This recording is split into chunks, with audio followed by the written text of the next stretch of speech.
Welcome to Sports Geek Throwback. Here's your host, the sports geek himself, Sean Callanan. G'day, I'm Sean Callanan from Sports Geek and welcome to Sports Geek Throwback, where I pick out the best bits from the Sports Geek podcast archive.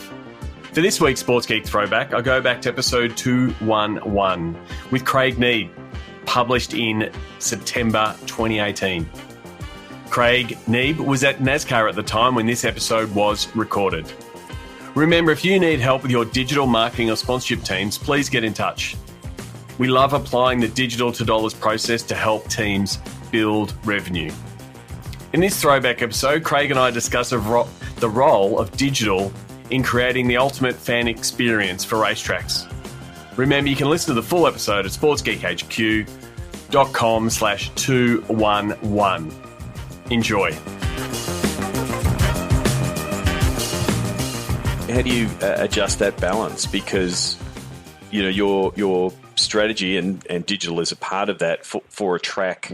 Say 2 years ago, when you were looking at things from an ISC point of view, it would have been customer service at the track and how do we engage fans at the track? How do we get more people to the event? That kind of focus to then also be saying, well, we actually want to make sure that we're talking to the fans that can't be at Daytona this week and making sure that they're engaged for the next race. How do you balance what would be a traditional a track's point of view to sort of have them have the wider, rising tides lift all boats type approach to have the overall sport and NASCAR overall best interest at heart?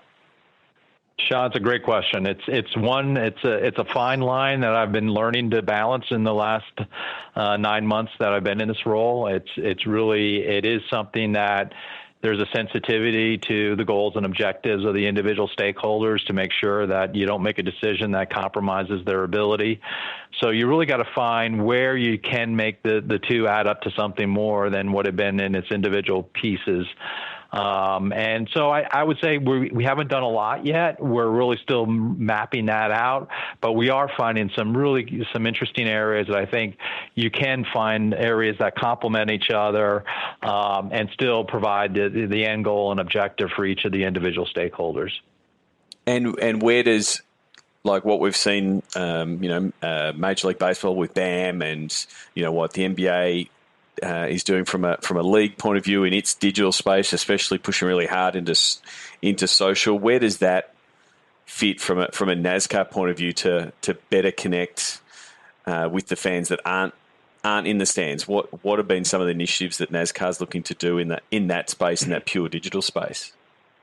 Sure. So, for example, I think the BAM example is a really good one. So, all the mobile apps that we've developed over the years at ISC have been really focused around the event experience itself. Yep. You use the maps, you use the schedules, you use all those things that are relevant. But at the end of the day, we want fans to be NASCAR fans when they leave the event. Yep. And so how do you transfer what that inline, event experience app was over to the NASCAR.com mobile app and vice versa? How do you get somebody who's on the NASCAR.com mobile app who happens to live in Daytona Beach, Florida, to remind them that, hey, by the way, the Daytona 500 is coming in February. You might want to go out there. So we're looking how ultimately can you have one app that can transform itself depending on where you are or just a little bit of information we can garner from you to know that, hey, you are attending the Daytona 500. So you're going to get all these set of features within the app now to enhance your experience at the venue. And then if you're not at the venue, we still know you're a fan because you came to an event. Now, how do we make sure you're leveraging the NASCAR.com mobile app so that when you're not there, you're getting updates on the race, you're playing fantasy, things like that. So that's one of the big plans we're working on right now is that being able to have that ability within a single app to have that transformation experience depending on what you are really experiencing. Yeah, I mean, because it does start giving that connectedness to the fan to go, well, this is the live experience, which really does lock in the fan. Digital is great, but the experiencing real life, the hearing, the listening, and the noise that the cars generate, and the experience of being with 100,000 people when they're going down the straight like that. It's really hard to replicate in digital, but if you can then get people to your tracks, it starts locking them in. So having that connected experience and on the digital side definitely helps try to, I guess, lock in those fans.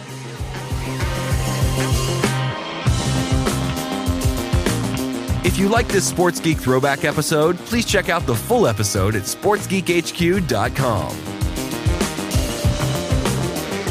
Please share Sports Geek with your sports business colleagues. We appreciate you sharing. We love working with podcast listeners. Please get in touch so we can help your team. Go to sportsgeekhq.com/phone call. All Sports Geek episodes are available at sportsgeekhq.com and all podcast platforms.